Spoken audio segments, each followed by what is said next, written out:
അശ്വിൻ ശ്രുതിയുടെ വരാനിരിക്കുന്ന ഒരു സൂപ്പർ എപ്പിസോഡ് റിവ്യൂലോട്ട് എല്ലാവർക്കും സ്വാഗതം. അങ്ങനെ അഞ്ജലിയുടെ 7ാം മാസത്തെ ചടങ്ങ് നടത്താനായിട്ട് തീരുമാനിക്കുന്നുണ്ട്. അതിനി എന്തായാലും ഒരു തടസ്സം വേണ്ട, എത്രയും വേഗം ചടങ്ങ് നടത്തണമെന്ന് മുത്തശ്ശി എല്ലാവരോടും പറയുന്നു. ഇത് കേൾക്കുന്നതും ശ്രുതിക്കും പ്രീതിക്കും ഒത്തിരി സന്തോഷാവുന്നുണ്ട്.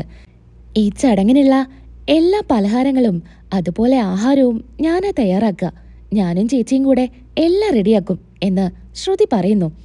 ഇത് കേട്ട് ശ്യാം പറയുന്നുണ്ട്, അതിൻ്റെ ആവശ്യമുണ്ടോ ശ്രുതി? ഇതൊക്കെ നമുക്ക് പുറത്തുനിന്ന് ഓർഡർ ചെയ്തൂടെ? അഞ്ജലി പറയുന്നു, അത് വേണ്ട, അവളുണ്ടാക്കുന്ന നല്ലത്. പുറത്തുനിന്ന് ഓർഡർ ചെയ്യുന്ന ഒന്നും അത്ര നല്ലതാവില്ല. ഇവളാവുമ്പോൾ എൻ്റെ മനസ്സിന് ഇഷ്ടപ്പെട്ട രീതിയിൽ എല്ലാം തയ്യാറാക്കില്ലേ? അങ്ങനെ അഞ്ജലി പറയുന്നത് കേട്ട് ശ്രുതിക്ക് ഒത്തിരി സന്തോഷാവുന്നുണ്ട്. കുഞ്ഞ, നിനക്ക് തിരക്കൊന്നുമില്ലല്ലോ? മുത്തശ്ശി പറഞ്ഞത് നാളെ ആ ചടങ്ങ് നടത്താമെന്നാ. നമ്മൾ വീട്ടുകാർ മാത്രമേ ഉള്ളൂ. ശ്രുതിയുടെ വീട്ടില് അച്ഛനും അമ്മയും പിന്നെ അമ്മായിയും, അവരെ മാത്രമേ വിളിക്കുന്നുള്ളൂ. ചേച്ചി എന്തിനാ ചെറിയ രീതിയിലൊക്കെ കഴിക്കുന്നേ? നമുക്കിത് ഗ്രാൻഡായിട്ട് തന്നെ കഴിക്കാം. ഈ വീട്ടിലെ ആദ്യത്തെ കുഞ്ഞു പിറക്കാൻ പോവല്ലേ, അപ്പം നമ്മൾ ആ രീതിക്ക് കഴിക്കണ്ടേ? വേണ്ട കുഞ്ഞ, നമ്മൾ വീട്ടുകാർ മാത്രം മതി. ഈ ചടങ്ങിന് അത്ര പേരൊന്നും വേണ്ട. അങ്ങനെ തീരുമാനിക്കുന്നുണ്ട്. അങ്ങനെ റൂമിലേക്ക് അശ്വിൻ വരുന്നുണ്ട്. ശ്രുതിയാണെങ്കിൽ ഫോണിൽ എന്തൊക്കെയോ നോക്കി നിൽക്കുന്നുണ്ട്. ശ്രുതിയുടെ അടുത്ത് ചെന്ന് അശ്വിൻ പറയുന്നുണ്ട്, എന്താടി നിന്റെ പുതിയ പ്ലാൻ? നിങ്ങൾ എന്താ അങ്ങനെയൊക്കെ ചോദിക്കുന്നേ? എനിക്കെന്ത് പ്ലാനാ? അഞ്ജലി ചേച്ചിയുടെ സീമന്തം അടിപൊളിയായിട്ട് നടത്തണം. അതിന് എന്തൊക്കെ ഉണ്ടാക്കാന്ന് ഞാനൊന്ന് ഫോണിൽ നോക്കിയതാ. നീ ഒന്നും ഉണ്ടാക്കണ്ട. നീ ഉണ്ടാക്കിയാലേ അത് ശരിയാവില്ല. എന്താ നിങ്ങളീ പറയുന്നേ? ദേഷൻ സാറേ, ഇങ്ങനെയൊന്നും പറയല്ലേ. എനിക്ക് കുക്ക് ചെയ്യാന്ന് വെച്ചാൽ ഭയങ്കര ഇഷ്ടമാണ്. അതുകൊണ്ട് ഞാൻ എന്തായാലും അഞ്ജലി ചേച്ചിയുടെ ഈ ഫംഗ്ഷന് ഫുഡ് ഉണ്ടാക്കിയിരിക്കും. അഞ്ജലി ചേച്ചി പറഞ്ഞത് സാറും കൂടെ കേട്ടതല്ലേ? അതുകൊണ്ട് തന്നെയാണ് ഞാൻ പറഞ്ഞത്. എൻ്റെ ചേച്ചിയെ എങ്ങനെയെങ്കിലും ഇല്ലാതാക്കാനാ നീ നോക്കൂ. നീ മാത്രമല്ല, ഇവിടെ വേറൊരുത്തനും കൂടെ ഉണ്ടല്ലോ. അവനെ കൂട്ടുപിടിച്ച് ചേച്ചിയെ കൊല്ലാനാണോ നിന്റെ പരിപാടി? എന്താ അശ്വൻ സാറേ ഇങ്ങനെയൊക്കെ പറയുന്നേ? അഞ്ജലി ചേച്ചി എന്ന് പറഞ്ഞാൽ എൻ്റെ സ്വന്തം ചേച്ചിയെ പോലെ തന്നെയാ. ഞാൻ അങ്ങനെയൊക്കെ ചെയ്യുമെന്ന് തോന്നുന്നുണ്ടോ? പിന്നെ തോന്നാതെ. നീയും അവനും തമ്മിൽ ബന്ധമുള്ളത് ഞാൻ കൈയോടെ പിടിച്ചില്ലേ? എൻ്റെ ചേച്ചിയെ ചതിക്കല്ലേ നീയും അവനും? എന്തൊക്കെയാ പറയുന്നേ? ഞാൻ പറഞ്ഞതല്ലേ, എന്തായാലും അവൻ ആരാണെന്നും അവൻ എന്നോട് ചെയ്ത ചതിയും നിങ്ങളുടെ മുൻപിൽ ഞാൻ തെളിയിച്ചിരിക്കും. സമയാവട്ടെ, എനിക്ക് അവനെതിരെയുള്ള തെളിവ് എന്തെങ്കിലും കിട്ടട്ടെ. എന്നിട്ടേ ഞാൻ ഇതിനൊക്കെ നിങ്ങളുടെ മുൻപിൽ വന്ന് സംസാരിക്കുള്ളൂ. 6 മാസത്തെ കരാറ്, അതുവരെയല്ലേ നിങ്ങൾക്ക് എന്നോട് ഇങ്ങനെയൊക്കെ സംസാരിക്കാൻ പറ്റൂ? അത് കഴിഞ്ഞാ എനിക്ക് ഈ നരകത്തിൽ നിന്ന് എങ്ങനെയെങ്കിലും രക്ഷപ്പെടാലോ. അതേടി, ഇതിപ്പോ നിനക്ക് നരകം തന്നെയാ. ആ നരകത്തിലിട്ട് നിന്നെ ഇല്ലാതാക്കാൻ തന്നെയാ ഞാൻ ശ്രമിക്കുന്നത്. നിങ്ങളൊരു മനുഷ്യനാണോ? എനിക്ക് ഈ ലോകത്ത് എൻ്റെ ചേച്ചി കഴിഞ്ഞിട്ടേ മറ്റാരും ഉള്ളൂ. എൻ്റെ ചേച്ചിയുടെ ജീവിതം ഇല്ലാതാക്കിയാല് ഉറപ്പായിട്ടും നിന്നെ ഞാൻ വെറുതെ വിടില്ല. നിന്നെ മാത്രമല്ല, അവനെയും ഞാൻ വെറുതെ വിടില്ല. നിങ്ങൾ എന്തൊക്കെയാ പറയുന്നേ? എനിക്കിതൊക്കെ കേട്ടിട്ട് തലയ്ക്ക് ഭ്രാന്ത് പിടിക്കുന്നുണ്ട്. ഞാനിവിടുന്ന് പോകുന്നതാ നല്ലത്. അല്ലെങ്കിലേ എൻ്റെ കയ്യിൽ എന്താണ് കിട്ടിയത് അതെടുത്തെറിഞ്ഞ് നിങ്ങളുടെ തല ഞാൻ പൊട്ടിക്കും. എന്നാ പൊട്ടിക്കടി. അങ്ങനെ ശ്രുതി അവിടെ നിന്ന് ദേഷ്യപ്പെട്ട് പോകുന്നുണ്ട്. ഇവളുടെ പ്ലാൻ എന്തോ ആണ്. എൻ്റെ ചേച്ചിക്ക് എന്തെങ്കിലും സംഭവിച്ചാല് ഇവളെ ഞാൻ വെറുതെ വിടില്ല എന്ന് അശ്വിൻ പറയുന്നു. അങ്ങനെ പിറ്റേ ദിവസം അഞ്ജലിക്ക് ഇഷ്ടപ്പെട്ട മധുര പലഹാരങ്ങളെല്ലാം ഉണ്ടാക്കുന്നുണ്ട്. ശ്രുതിയും പ്രീതിയും ചേർന്നാണ് അടുക്കളയിലെല്ലാം ഉണ്ടാക്കുന്നത്. എന്നാ അശ്വിൻ്റെ പ്ലാൻ ഉണ്ടായിരിക്കും, എങ്ങനെയെങ്കിലും ഈ ചടങ്ങിനിടയിൽ അഞ്ജലിയെയും കുഞ്ഞിനെയും ഇല്ലാതാക്കണമെന്ന്. അതിനായിട്ട് ഒരു പ്ലാൻ കയ്യിലുണ്ടായിരിക്കും. ശ്രുതിയാണെങ്കിൽ അടുക്കളയിൽ ജോലിയെല്ലാം ചെയ്തിട്ട് വേണം പോയി കുളിച്ചൊരുങ്ങി ഫംഗ്ഷന് റെഡിയാവാൻ. അങ്ങനെ അഞ്ജലിക്ക് ഇഷ്ടപ്പെട്ട പായസവും ഹൽവയും ലഡുവും ജിലേബിയും എല്ലാം തയ്യാറാക്കുന്നുണ്ട്. അതെല്ലാം തയ്യാറാക്കി രാമേട്ടനെ ഏൽപ്പിച്ച് ശ്രുതി അവിടെ നിന്ന് പോകുന്നു. ശ്രുതി റെഡിയാവാനായിട്ട് റൂമിൽ പോയ തക്കത്തില് ശ്യാം അടുക്കളയിലോട്ട് വരുന്നുണ്ട്. എല്ലാം തുറന്നു നോക്കുന്നു.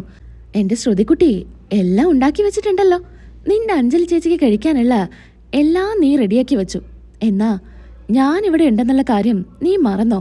എന്തായാലും ഇതിൽ ഞാൻ വിഷം കലർത്തും. എന്നിട്ട് അത് നിന്റെ അഞ്ജലി ചേച്ചിക്ക് നിന്റെ കൈകൊണ്ട് തന്നെ ഞാൻ കൊടുപ്പിക്കും മോളെ. എന്നിട്ട് അവളെ ഞാൻ അങ്ങ് തീർക്കും. അവളുടെ ഒരു 7ാം മാസ ചടങ്ങ്. അങ്ങനെ ആരും കാണാതെ ആ പായസത്തില് വിഷം ചേർക്കുന്നുണ്ട്. നല്ല പോലെ ഇളക്കി അവിടെ വെക്കുന്നു. എന്നിട്ടൊന്നും അറിയാത്ത പോലെ ശ്യാം അവിടെ നിന്ന് അഞ്ജലിയുടെ റൂമിലോട്ട് പോകുന്നുണ്ട്. എന്താ അഞ്ജലി, ഇന്ന് നല്ല സുന്ദരിയായിട്ടുണ്ടല്ലോ. നീ എന്താ ഇത്ര കുറച്ച് ആഭരണങ്ങളൊക്കെ ഇട്ടെ? അത് മതി ശ്യാമേട്ടാ, ഒരുപാടൊന്നും വേണ്ട. ഇന്ന് നിന്റെ ഏറ്റവും നല്ലൊരു ചടങ്ങ് നടത്തുന്ന ദിവസാ. അതുകൊണ്ട് ഈ ആഭരണം എല്ലാം നീ കഴുത്തിലിടണം. എന്നിട്ട് എനിക്ക് നിന്നെ ഒന്ന് കാണണം. ഇത് നിന്റെ അവസാനത്തെ ഒരുക്കാടി. ഇതോടുകൂടി നിന്റെ കാര്യത്തിൽ അങ്ങ് തീരുമാനാവും എന്ന് മനസ്സ് പറയുന്നു ശ്യാം. അങ്ങനെ ശ്യാം തന്നെ മാലയും വളയും ഒക്കെ ഇട്ട് കൊടുക്കുന്നുണ്ട്. ഇപ്പൊ കാണാനേ നല്ല ഭംഗിയുണ്ട്. ഇതിപ്പോ 7-ാം മാസം. കുറച്ച് മാസം കൂടെ കഴിഞ്ഞാല് നമ്മുടെ പൊന്നോമന ഇങ്ങ് വരുമല്ലോ. എനിക്ക് കുട്ടിയെ കാണാനായിട്ട് എന്താഗ്രഹമാണെന്നറിയോ? എത്രയും വേഗം ആ കൺമണിയെ എൻ്റെ കയ്യിലേക്കൊന്ന് താ എൻ്റെ അഞ്ജലി എന്നൊക്കെ ശ്യാം പറയുന്നു. ശ്യാമിൻ്റെ പഞ്ചാര വാക്കുകളിൽ അഞ്ജലി ഒരുപാട് സന്തോഷപ്പെടുന്നുണ്ട്.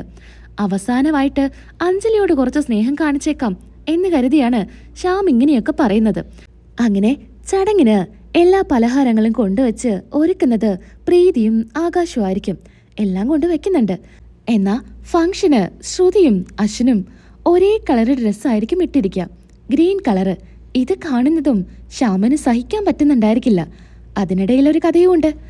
അശ്വിനോട് ഈ കളർ ഷർട്ട് തന്നെ ഇടണമെന്ന് ശ്രുതി ആവശ്യപ്പെടുന്നു. എന്നിട്ട് പറയുന്നുണ്ട്, ഇന്നലെ ഞാനേ ഒരു സ്വപ്നം കണ്ടു. നിങ്ങളുടെ അമ്മ എന്നോട് പറയാ, നാളത്തെ അഞ്ജലി ചേച്ചിയുടെ ഫംഗ്ഷന് നിങ്ങൾ രണ്ടുപേരും ഒരേ കളർ ഡ്രസ്സ് ഇടണമെന്ന്. ആ പേര് പറഞ്ഞാണ് കേട്ടോ അശ്വിനെ കൊണ്ട് ഷർട്ട് ഇടിപ്പിക്കുന്നത്. രണ്ടുപേരും ഒരേ കളറ് ഡ്രസ്സിൽ വന്ന് നിൽക്കുന്നത് കാണുന്ന ശ്യാമിനത് സഹിക്കാൻ പറ്റുന്നുണ്ടായിരിക്കില്ല. എന്നാ അഞ്ജലി പറയുന്നുണ്ട്, ആഹാ, രണ്ടുപേരും ഒരേ കളർ ഡ്രസ്സൊക്കെയാണല്ലോ. എന്തായാലും രണ്ടാളെയും കാണാൻ നല്ല ഭംഗിയായിട്ടുണ്ട്. അഞ്ജലി ചേച്ചിയെ അവിടെ കൊണ്ടുപോയി ഇരുത്തുന്നുണ്ട്. ഇരുത്തിയതിനു ശേഷം ചടങ്ങുകളൊക്കെ ആരംഭിക്കുന്നു. മഞ്ഞളും ചന്ദനവും കവളിലും കയ്യിലൊക്കെ തേച്ചു കൊടുക്കുന്നു. മധുരവും കൊടുക്കുകയാണ്.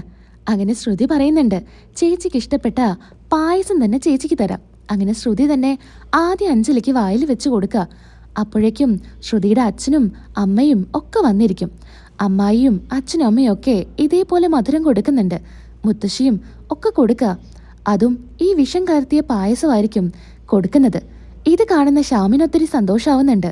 എല്ലാവരും സ്നേഹത്തോടു കൂടി കൊടുക്കുന്നത് കൊടും വിഷമാണല്ലോ എന്നോർത്ത് ഉള്ളിൽ ചിരിച്ചാണ് നിൽക്കുന്നത്. അങ്ങനെ ശ്യാമും വന്ന് പായസം കൊടുക്കുന്നു. അതിനിടയിൽ എന്തൊക്കെയോ അസ്വസ്ഥതകളൊക്കെ അഞ്ജലിക്ക് തോന്നുന്നുണ്ട്. ചേച്ചി, എന്തെങ്കിലും കുഴപ്പമുണ്ടോ എന്ന് ശ്രുതി ചോദിക്കുന്നു. ഇല്ല, കുഴപ്പമൊന്നുമില്ല. എന്തോ എനിക്ക് മധുരം കഴിച്ചിട്ടാ തോന്നുന്നു, എന്തോ ഒരു ബുദ്ധിമുട്ട് പോലെ. എന്നാ ചേച്ചി ഇനി പായസം കഴിക്കണ്ട. ചേച്ചിക്ക് ഞാനേ വേറൊരു സാധനം ഉണ്ടാക്കിയിട്ടുണ്ട്.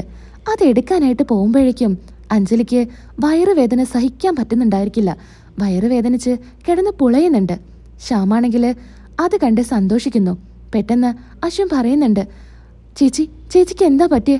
അറിയില്ല കുഞ്ഞ, എനിക്ക് നല്ല വയറുവേദനയുണ്ട്, സഹിക്കാൻ പറ്റുന്നില്ല എന്നൊക്കെ പറഞ്ഞ് അഞ്ജലി പൊട്ടിക്കരയുന്നു. അപ്പോഴേക്കും ആകാശും കുഞ്ഞനും ചേർന്ന് അഞ്ജലിയെ എടുത്ത് ഹോസ്പിറ്റലിൽ എത്തിക്കുന്നുണ്ട്. അവിടെ എത്തിക്കുന്ന സമയത്ത് എല്ലാവരും പൊട്ടിക്കരയാ പുറത്തു നിന്ന്. അഞ്ജലിക്ക് കുഞ്ഞിനും എന്തെങ്കിലും സംഭവിക്കുമോ എന്നറിയാതെ അഞ്ജലി ഇട്ടിരിക്കുന്ന ആഭരണങ്ങളെല്ലാം പുറത്തോട്ട് കൊണ്ടുവരുന്നുണ്ട്. അഞ്ജലിക്ക് കുറച്ച് സീരിയസാ. കുഞ്ഞിനെയും അഞ്ജലിയെയും രക്ഷിക്കാൻ പറ്റുമോ എന്ന് അറിയില്ല. ഇത് കേൾക്കുന്നതും അശ്വന് സഹിക്കാൻ പറ്റുന്നുണ്ടായിരിക്കില്ല. ഡോക്ടർ, എൻ്റെ ചേച്ചിക്ക് എന്താ പറ്റിയേ? വേണമെങ്കിൽ ഞാൻ വേറെ വല്ല ഹോസ്പിറ്റലിലോട്ടും കൊണ്ടുപോവാം. എവിടെ കൊണ്ടുപോയാലും ഇതേ അവസ്ഥ തന്നെയാ. അഞ്ജലി ഇന്ന് എന്താ കഴിച്ചിരുന്നേ? അഞ്ജലി ഇന്ന് രാവിലെ ഒന്നും കഴിച്ചിട്ടില്ല. 7-ാം മാസത്തെ ചടങ്ങായിരുന്നു. ആകെ കഴിച്ചത് പായസം മാത്ര. എന്നാല് അഞ്ജലിയുടെ വയറ്റില് കൊടും വിഷം എത്തിയിട്ടുണ്ട്. കുഞ്ഞിനും അത് സാരമായിട്ട് ബാധിക്കുമെന്നാ തോന്നുന്നത്. ഒരുറപ്പും പറയാൻ പറ്റില്ല എന്നും പറഞ്ഞ് ഡോക്ടർ ഉള്ളിലോട്ട് പോകുന്നു. എന്ന് എല്ലാവരും കൂടെ തിരിയുന്നത് ശ്രുതിക്ക് നേരായിരിക്കും. ശ്രുതി ഉണ്ടാക്കിയ പായസമാണല്ലോ കൊടുത്തത്. അങ്ങനെ അശ്വൻ പറയുന്നുണ്ട്, എൻ്റെ ചേച്ചിക്ക് എന്തെങ്കിലും സംഭവിച്ചാല് നിന്നെ ഞാൻ വെറുതെ വിടില്ല. നീയപ്പോ ആ പായസത്തില് ചേച്ചിയെ കൊല്ലാനായിട്ട് വിഷം കലർത്തിയിരുന്നു അല്ലേ? എന്താ അശ്വൻ സാറേ ഇങ്ങനെയൊക്കെ പറയുന്നേ? ഇങ്ങനെയൊന്നും പറയല്ലേ, എനിക്കത് സഹിക്കാൻ പറ്റില്ല. ചേച്ചിയെ കൊല്ലാനായിട്ട് ഞാൻ വിഷം കലർത്തേ? അശ്വൻ സാറേ അങ്ങനെയൊന്നും പറയല്ലേ. മതിയടി നിന്റെ കള്ളക്കരച്ചില്. ഈ കരച്ചിലൊന്നും എൻ്റെ അടുത്ത് വേണ്ട. ഇത് കേട്ട് ശ്രുതിയുടെ അച്ഛൻ പറയുന്നുണ്ട്, അവള് ഇങ്ങനൊരു തെറ്റ് ചെയ്യില്ല. എന്തിനാ വെറുതെ എൻ്റെ കുഞ്ഞിനെ ഇങ്ങനെയൊക്കെ പറയുന്നേ? ഒരു ഉറുമ്പിനെ പോലും നോവിക്കാൻ എൻ്റെ ശ്രുതിക്ക് പറ്റില്ല. അതൊക്കെ നിങ്ങൾക്ക് തോന്നുന്നതാ.